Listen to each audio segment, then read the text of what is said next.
Kicked out and betrayed, how my stepmom's lies destroyed my family. Hey Reddit, I'm Alex, 22, and I never thought I'd be sharing my story here, but my life has turned into something straight out of a bad soap opera. A few months ago, my stepmom framed me for stealing my stepsister's college savings, and my dad kicked me out without even giving me a chance to explain. Now I'm struggling to get back on my feet while trying to make sense of how my own family could turn against me so easily. Here's how it all went down. I grew up in a small town with my dad, Tom, 48, after my mom passed away when I was just 10. It was tough losing her, but my dad and I were a team, and we made it through together. For a long time, it was just the two of us, and we were really close. My dad worked hard as a contractor, and I helped out when I could, mowing lawns, running errands, and trying to be the son he could be proud of. We weren't perfect, but we were a family, and that was enough for us. We spent a lot of time together, especially in the years right after my mom died. Dad tried his best to fill both parental roles. He'd come to every school event, help with my homework, and even try to cook dinner, though we usually ended up ordering pizza because neither of us was much of a chef. We bonded over baseball games, home improvement projects, and late-night TV marathons. Those early years without my mom were hard, but we were a team, and that got us through. But when I was 16, everything started to change. My dad met Lisa, 44, my future stepmom, and things quickly started shifting in ways I didn't expect. Lisa was charming at first, always smiling and acting like she wanted to be part of our lives. She'd bring over homemade cookies, compliment my dad's cooking, and act like the perfect girlfriend. I wasn't thrilled about my dad dating again after losing my mom. I had a hard time imagining anyone else stepping into that role. But I wanted him to be happy, so I kept my mouth shut and tried to get along with her. Lisa had a daughter, Chloe, 18, who was my age at the time. Chloe and I didn't have much in common, but we were polite enough to each other. She was quiet, reserved, and more interested in her books and art than hanging out with me. Chloe spent most of her time alone in her room, headphones on, lost in her world of music and painting. I thought we'd get along eventually, but we never really clicked. Still, we coexisted peacefully enough, mostly keeping to ourselves when Lisa and my dad were together. Things moved quickly between my dad and Lisa. Within a year, they were married, and Lisa and Chloe moved into our house. It was a big adjustment going from just me and my dad to suddenly having a full household. Lisa took charge of everything, redecorating the house, rearranging our lives, and making decisions without consulting us. She started with small changes, new curtains, rearranging the living room, but soon it felt like nothing in the house was the same. She'd even started telling my dad what groceries to buy and what chores I should be doing. I tried to roll with it, but I started to feel like a guest in my own home. Lisa's presence was everywhere. She had a way of inserting herself into every aspect of our lives, whether we wanted it or not. She'd offer suggestions on how I should spend my weekends, criticize the clothes I wore, and make snide comments about my grades, all under the guise of helpful advice. It was like she was constantly keeping score, comparing me to Chloe and finding ways I didn't measure up. My dad, who was head over heels in love, didn't seem to notice or didn't care how much things were changing. He'd always back her up, saying she was just trying to help or that she meant well. I didn't like it, but I kept my head down, hoping things would settle down eventually. Chloe was quiet, keeping mostly to herself. She spent most of her time in her room, painting or listening to music. Occasionally, she'd join us for dinner, but she rarely said much, and when she did, it was usually directed at Lisa. Chloe had always been shy, but now she seemed even more withdrawn, like she was disappearing into herself.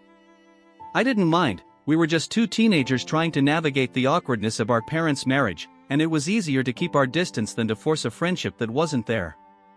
But Lisa was obsessed with Chloe's future. She made it clear that her daughter's education was her top priority, and she'd saved up a significant amount of money for Chloe's college fund over the years. Lisa would brag about it constantly, always dropping hints about how Chloe was destined for a prestigious university and how much they'd sacrificed to make it happen. My dad, wanting to support his new family, offered to contribute, and together they started a joint college savings account for Chloe.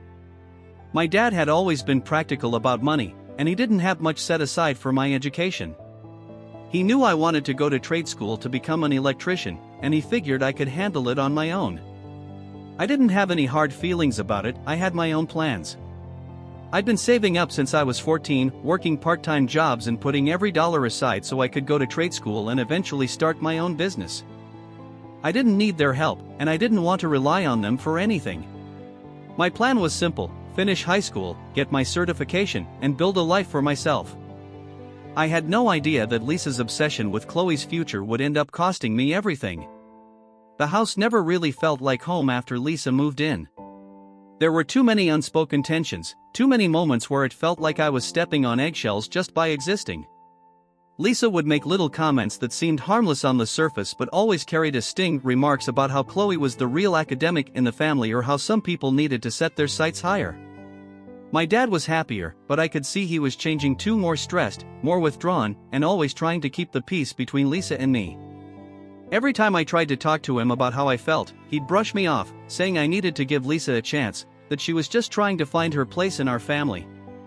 I wanted to believe him, but deep down, I knew something wasn't right. Things were tense, but manageable, until Chloe's senior year of high school. That's when everything started to fall apart. Chloe had her heart set on going to an expensive art school out of state, and Lisa was determined to make it happen. They spent every weekend going to college fairs, meeting with counselors, and obsessing over applications. Chloe was talented, there was no denying that, but the cost of her dream school was astronomical, and Lisa was constantly stressed about how they were going to afford it. Chloe was always working on her art portfolio, spending late nights in her room painting and sketching, trying to perfect every piece. Lisa hovered over her constantly, critiquing her work, pushing her to apply to more schools, and making it clear that nothing less than perfection was acceptable. The pressure was intense, and I could see Chloe struggling under it, though she never complained outright. She just kept her head down and kept working. Meanwhile, I was focused on finishing my own classes and saving up for trade school. I had a clear plan: graduate, work for a few years, and then eventually start my own electrical business. My dad had even promised to help me get started by letting me work on some of his contracting jobs once I got certified. I was excited for the future, even if it was different from what Lisa had envisioned for Chloe. We were living in the same house, but our lives were completely separate. Then, one afternoon, I came home to find Lisa sitting at the kitchen table, looking like she'd just seen a ghost. My dad was pacing the room, his face flushed with anger, and Chloe was sitting in the corner, crying quietly. The air was thick with tension, and I could feel my stomach twist as soon as I walked in. Before I could even ask what was going on, Lisa pointed at me with a cold, accusing glare. "Alex, did you touch Chloe's college fund?" she demanded, her voice trembling with fury and something else, something that felt rehearsed. I froze, caught off guard by the sudden accusation. "What? No. I haven't touched anything." I looked around, trying to make sense of what was happening, but all I saw were angry, accusing faces. Chloe's tears, my dad's disappointment, and Lisa's fury all pointed at me like a loaded gun. My dad stepped forward, holding up a piece of paper with a bank statement printed on it. "The money's gone, almost $15,000, he said, his voice a mix of anger and disbelief. "It was transferred out of the account last week. Lisa checked the records, and it was done from your computer." I felt like the room was spinning. My computer? I hadn't touched that account, let alone stolen any money. I racked my brain, trying to figure out how this could have happened, but nothing made sense. I stammered, trying to explain that I had no idea what they were talking about, but no one was listening. Chloe was sobbing, and Lisa kept glaring at me, her eyes filled with accusation and a smugness that made my skin crawl. "Why would I steal from Chloe?" I asked, my voice shaking as I tried to defend myself. "I've been saving for my own school. I don't need her money." But Lisa was relentless. She pulled out a printout of the bank statement, showing the transaction that supposedly happened from my IP address. It was all there in black and white, an unauthorized transfer to an account that wasn't even mine. My dad's face was a mix of anger and disappointment, and no matter how much I tried to deny it, I could see he didn't believe me. "Just admit it, Alex," Lisa pressed, her voice dripping with false concern. "You've always been jealous of Chloe. You knew how much this meant to her." The accusations kept coming, and I felt myself drowning in them. I hadn't done anything wrong, but Lisa had somehow managed to make it look like I was guilty. My own father, the man who had raised me, was staring at me like he didn't even recognize me. The room felt suffocating, and every time I tried to speak, Lisa would cut me off, twisting my words to fit her narrative. "Alex, we trusted you," my dad said finally, his voice heavy with disappointment. "I don't know what's going on with you, but you can't stay here if you're going to steal from family. I need you to pack your things and go." I was stunned. My dad was kicking me out without evidence, without a chance to defend myself. He was choosing to believe Lisa's story over me, his own son. I tried to plead with him, to make him see reason, but he wouldn't even look at me. It was like I was a stranger in my own home, and nothing I said mattered. I packed a bag that night, throwing my clothes and a few personal items into a backpack, all while trying to wrap my head around what had just happened. My dad didn't even come upstairs to see me off. I stood at the top of the stairs, looking down at the home that had been mine for so long, now feeling like a place I wasn't welcome in. I wanted to scream, to fight, to make them see the truth, but I knew it was useless. Lisa had won, and my dad had already made up his mind. As I walked out the door, I glanced back one last time, hoping my dad would change his mind, but he just stood there, arms crossed, looking away. I couldn't believe that this was how it was ending. My dad, the man who had raised me, was choosing a lie over the truth. Update 1, hitting rock bottom, trying to prove my innocence. After my dad kicked me out, I crashed on my friend Jake's couch, trying to figure out what the hell had just happened. Jake and I had been friends since middle school, and he was the first person I called when everything went down. He didn't even hesitate to let me stay, and I'm not sure what I would have done without him. I spent the first few nights in a daze, replaying everything over and over, trying to figure out how Lisa had managed to frame me so perfectly. Jake believed me right away. He knew I wasn't the type to steal, especially from my own family, and he helped me start digging into how this could have happened. We spent hours going over every detail, looking through my computer, and trying to track down the fake account where the money had gone. But Lisa had covered her tracks well. She'd somehow accessed my computer, probably when I wasn't home, and used it to make the transfer look like it was my doing. Jake and I spent countless hours going through my computer, analyzing every piece of data we could find. We found evidence of a remote access program that had been installed on my computer a few weeks before the money went missing. It was subtle, buried deep in my files, but it was their proof that someone had been controlling my computer without my knowledge. The program had a timestamp matching the exact date and time the money was transferred, and the IP address matched mine, but the digital footprint was all wrong. We tried tracing the program's origin, but it led to a dead end, a proxy server that could have been accessed by anyone. It wasn't enough to prove who had done it. Lisa was careful, she'd covered her tracks too well, and without direct evidence linking her to the theft, I was stuck. The anger and frustration built up inside me like a pressure cooker, and I felt like I was fighting a losing battle against an invisible enemy. I filed a police report, hoping they'd investigate, but without concrete proof, they told me there wasn't much they could do. The officer I spoke with was sympathetic, but he said the case was weak without direct evidence. Lisa had been smart, and without a confession or clear evidence linking her to the fraud, it was my word against hers. The worst part was the silence from my dad. He hadn't called, texted, or tried to check on me once since that night. It was like I'd been erased from his life. I tried reaching out, sending him long messages explaining that I was innocent, that I'd never do something like this, but all I got back were short, dismissive replies. "Let it go, Alex," he wrote in one message. "I'm disappointed in you." It was like a knife to the gut. My dad, who I'd always looked up to, who I'd worked side by side with on countless projects, was choosing to believe his new wife's lies over his own son. I felt helpless, angry, and more alone than I'd ever been.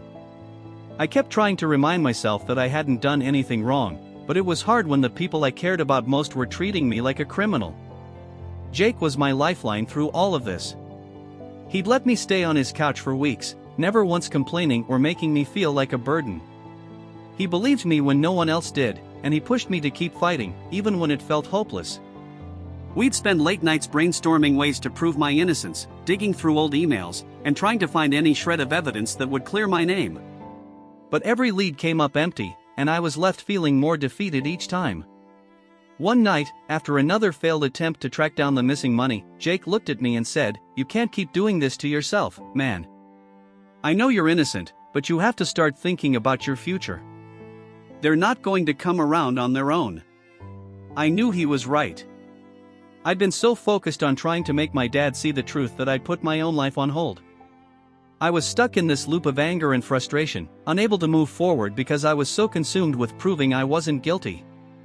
I needed to start over, rebuild, and find a way to move on. But letting go of the anger, the hurt, and the betrayal wasn't going to be easy.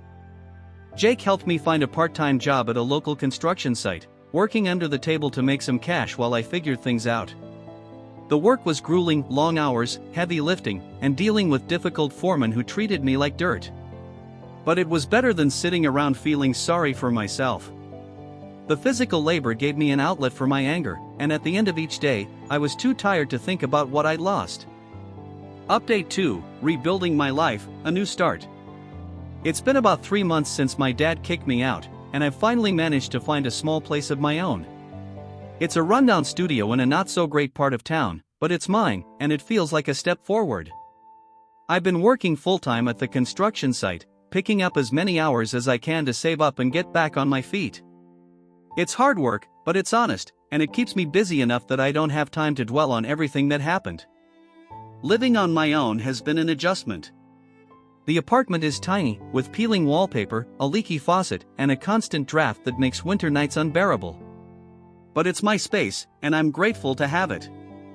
I've spent my weekends fixing it up, painting the walls, patching holes, and slowly turning it into something that feels like home.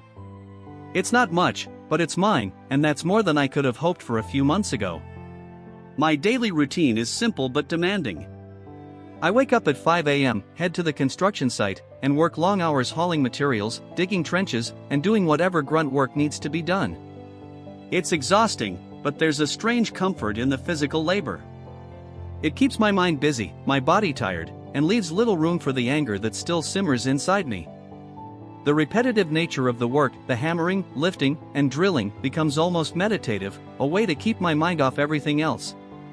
After work, I hit the gym, trying to keep myself in shape and burn off the frustration that lingers from everything that's happened. The gym has become my sanctuary, a place where I can push myself and feel a sense of control that's been missing from my life. I've been saving up every penny, hoping to eventually go back to trade school and get my electrician certification. It's a long road, but it's the only path forward I have. I've even started taking online courses, slowly chipping away at the requirements for my certification in between shifts. I've had to make sacrifices. Nights out with friends are a distant memory. I can't afford to spend money on anything that isn't a necessity. My fridge is mostly empty, stocked with the basics: eggs, bread, ramen, and the occasional leftover from Jake's place when he insists on packing me a meal. It's a far cry from the comfortable life I once knew, but it's my reality now, and I'm doing my best to adapt. Jake has been my rock through all of this. He checks in on me constantly, invites me over for dinners, and always makes sure I'm not drowning in my own thoughts. He's encouraged me to go back to school, even helping me look up programs and filling out applications. I've applied to a few local trade schools and am waiting to hear back, trying to stay hopeful that I can still make something of myself despite everything that's happened. The hardest part is the loneliness. I've lost touch with a lot of my old friends, partly because I've been so consumed with trying to rebuild my life and partly because I'm ashamed of what happened. I hate having to explain that my own family kicked me out over something I didn't do. I hate feeling like I'm stuck in this narrative of being the screw-up, even though I know deep down it's not true. I find myself withdrawing, avoiding places where I might run into people who know my story. The shame feels like a constant shadow, following me everywhere I go. Chloe got into her dream school, but without her college fund, she's been scrambling to find scholarships and loans. I've seen her around town a few times, but she avoids me like the plague. I tried reaching out once more, sending her a long message apologizing for everything that's happened, but she never responded. I don't blame her. I know she's hurt, and in her eyes, I'm the reason her plans fell apart. I haven't heard from my dad at all. Not a single call, text, or even a passing message through Chloe. It's like I've been completely erased from his life, and every day that goes by without hearing from him feels like another nail in the coffin of our relationship. I keep hoping that maybe he'll come around, that he'll see through Lisa's lies, but I can't keep holding my breath. I have to move forward, even if it means leaving him behind. There are moments when I let myself imagine what might have been. If Lisa had never come into our lives, if my dad had seen through her lies, if things had gone differently. But those thoughts are fleeting. I can't change the past, and dwelling on it only drags me down. So I keep my focus on what's ahead, on the small steps I can take to rebuild my life, even if it feels like an uphill battle every day. Update 3, a chance encounter, the truth begins to unravel. It's been about 6 months since my dad kicked me out, and I'm finally starting to find some stability. I got accepted into a local trade school and am set to start classes next semester. It's a small victory, but it feels like a huge weight off my shoulders. I'm excited to finally have a chance to chase my dreams, even if it's happening a little later than I'd planned. Last week, something happened that I never expected. I was grabbing a coffee at a local shop when I ran into one of Lisa's old friends, Megan. Megan and Lisa had been close for years, but I hadn't seen her around much since everything went down. She recognized me right away and asked how I was doing. I tried to keep it vague, not wanting to get into the mess of everything that had happened, but Megan pressed on, sensing there was more to the story. I heard what happened with the money, Megan said, lowering her voice as we sat down at a small table in the corner. Lisa told everyone you stole it, but... I don't know, Alex. That doesn't sound like you. I was taken aback. It was the first time anyone had voiced doubts about Lisa's version of events, and I felt a flicker of hope that maybe, just maybe, the truth would come out.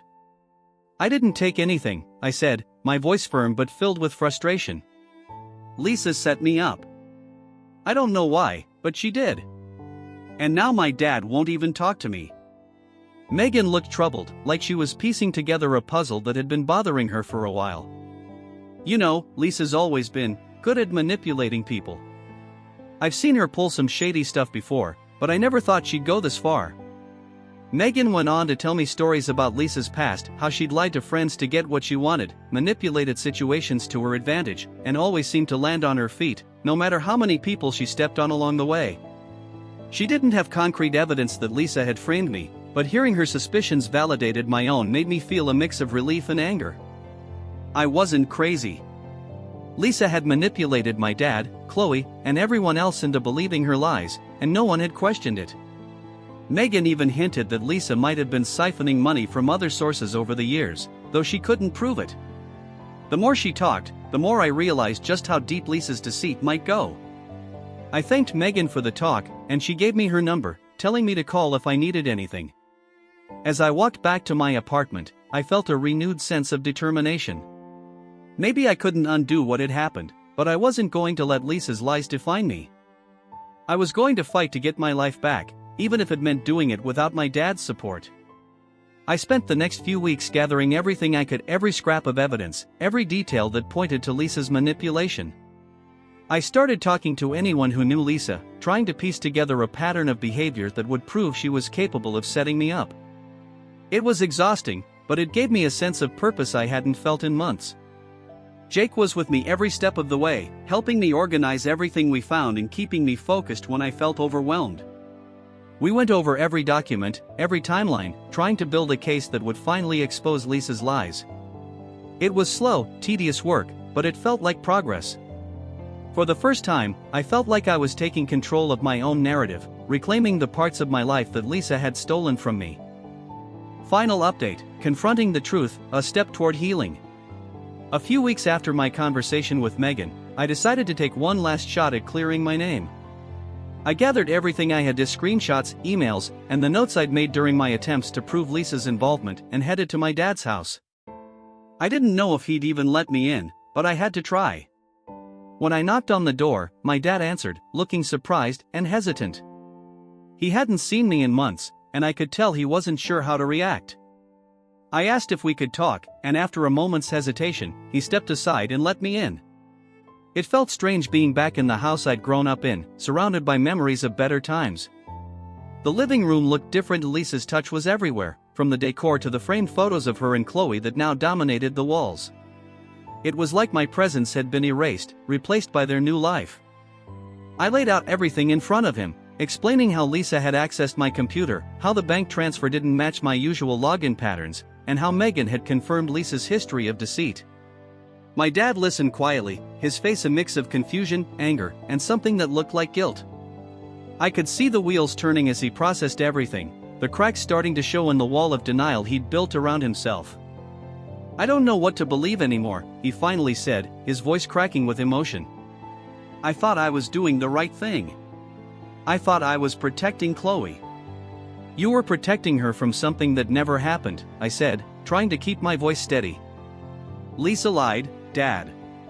She manipulated you, Chloe, everyone.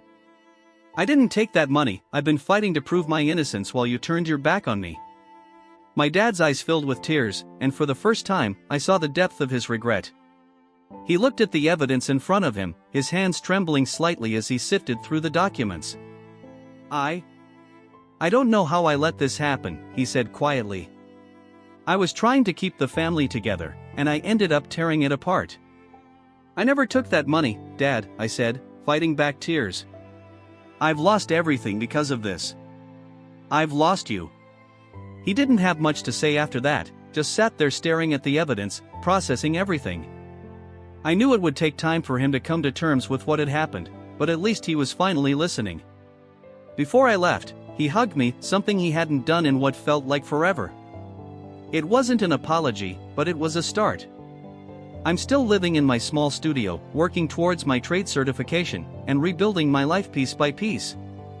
I don't know what the future holds with my dad, but I'm hopeful that maybe, someday, we can repair our relationship. As for Lisa, I doubt she'll ever admit what she did, but I've decided that I can't keep letting her hold power over me. She may have taken my home, my family, and my trust, but she won't take my future. To anyone out there who's been wronged by the people you thought you could trust, just know that you're not alone.